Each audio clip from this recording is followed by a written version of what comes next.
भगवान बुद्ध के द्वारा कही गई ये कहानी आपकी जीवन की एक बहुत बड़ी गलती को ख़त्म कर देगी। इसलिए ये लाइफ चेंजिंग कहानी को अंत तक ज़रूर सुनिएगा। एक समय की बात है, भगवान गौतम बुद्ध अपने शिष्यों के साथ बैठे हुए थे और उन्हें कुछ समझा रहे थे।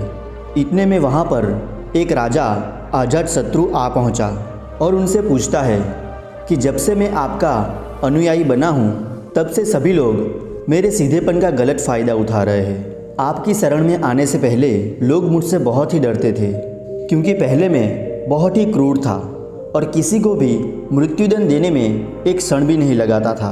परंतु जब से मैं आपकी शरण में आया हूँ तब से मेरा मन इन कामों को करने में तैयार नहीं होता और मैं सभी लोगों को प्रेम देना चाहता हूँ। लेकिन कुछ लोग इस बात का गलत फ़ायदा उठा रहे हैं और इससे मेरी प्रजा को खतरा है और मेरे शासन में दिक्कतें आ रही है। अब आप ही बताइए कि मैं क्या करूं? फिर बुद्ध कहते हैं कि इसका उत्तर मैं तुम्हें एक कहानी में देता हूं। एक बार एक भिक्षु एक गांव से गुजर रहा था और उस गांव में एक बहुत ही बड़ा पीपल का वृक्ष था। फिर भिक्षु सोचता है कि चलते चलते बहुत देर हो गई है, अब कुछ देर के लिए इस पीपल के पेड़ के नीचे आराम करता हूँ। और वो भिक्षु उस पेड़ के नीचे आराम करने के लिए जाने ही वाला होता है कि कुछ लोग उसे रोकते हैं और कहते हैं कि ठहरो, वहाँ पर मत जाओ, क्योंकि वहाँ पर एक जहरीला सांप रहता है और उसने बहुत सारे लोगों को डस लिया है और बहुत सारे लोगों की हत्या अपने सर लिए घूमता है और वो इतना खतरनाक है कि जो भी उसके सामने आता है वो उसे जीवित नहीं छोड़ता। फिर वो भिक्षु थोड़ा सा मुस्कुराता है और उस व्यक्ति से कहता है कि एक दिन तो सभी को मरना है और यदि मुझे आज मरना है तो उसमें कौन सी बड़ी बात है। आप मेरी चिंता ना करें और मुझे जाने की आज्ञा दें।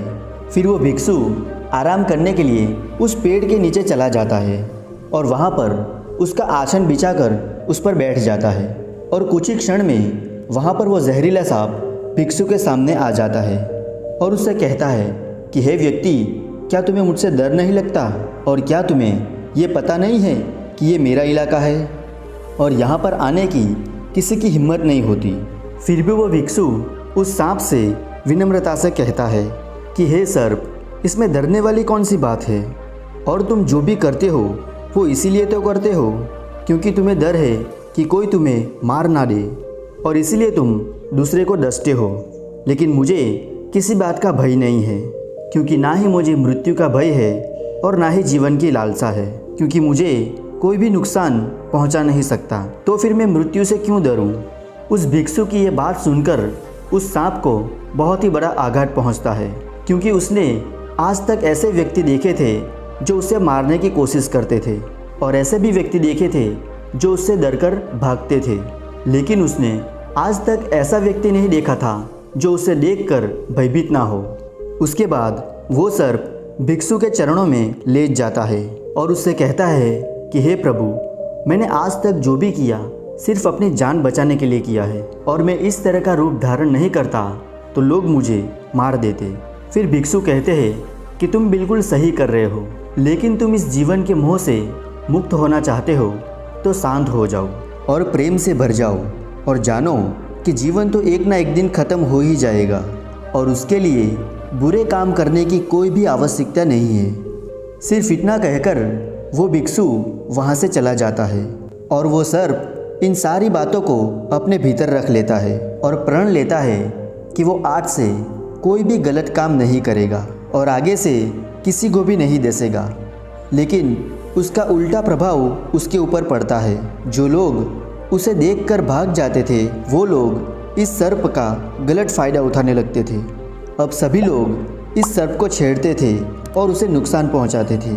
इसीलिए वो सर्प बहुत ही दुखी होने लगा था और चोटों से ग्रस्त भी होने लगा था। अब वो लोगों को कोई भी नुकसान नहीं पहुंचाता था। अब वो लोगों से प्रेम करने की कोशिश करता था, लेकिन सर्प का जो लोगों में भय था वही भय सर्प को सुरक्षित रख रहा था, क्योंकि अब कोई भय नहीं है, इसलिए कोई भी सर्प से डरता नहीं है। फिर कई दिनों बाद दोबारा वो भिक्षुक वो पेड़ के नीचे आकर बैठता है और उस सर्प को देखता है और बड़ा ही आश्चर्यचकित हो जाता है, क्योंकि पहले इस सर्प की क्या स्थिति थी और अब इस सर्प की क्या स्थिति हो गई है। फिर सर्प वो भिक्षु से कहता है कि हे प्रभु, कि जब से आपने मुझे कहा है कि शांत हो जाओ और प्रेम को अपनाओ, तब से लोगों ने मेरे साथ बहुत ही गलत व्यवहार करना शुरू कर दिया है, जिससे मुझे मेरा जीवन जीने में बहुत ही कठिनाई होने लगी है।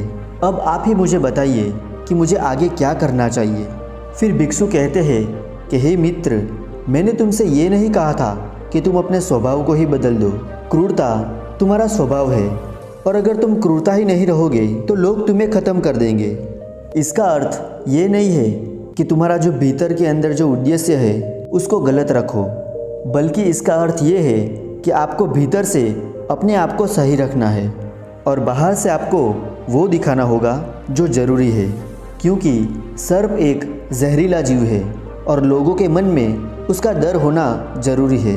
फिर वो भिक्षु कहता है कि हे सर्प, लोगों के मन में अगर तुम्हारा भय नहीं होगा तो लोग तुम्हें हानि ही पहुंचाएंगे, परंतु तुम्हें ये भी ध्यान रखना चाहिए कि भीतर से तुम्हें अपने आप को सही रखना है और तुम्हें किसी को कोई नुकसान नहीं पहुंचाना है, केवल अपना भय बना के रखना है।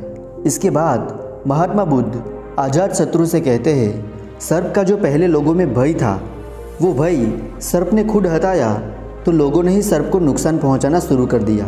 और आपने एक कहावत तो सुनी होगी कि जंगल में सबसे सीधे पेड़ को सबसे पहले काटा जाता है। इसलिए जीवन में इतने सीधे भी मत बनिए कि लोग आपके भोलेपन का फ़ायदा उठा जाए। तो अगर आपको भी ये कहानी अच्छी लगी हो तो वीडियो को लाइक और चैनल को सब्सक्राइब करना बिल्कुल भी नहीं भूलिएगा।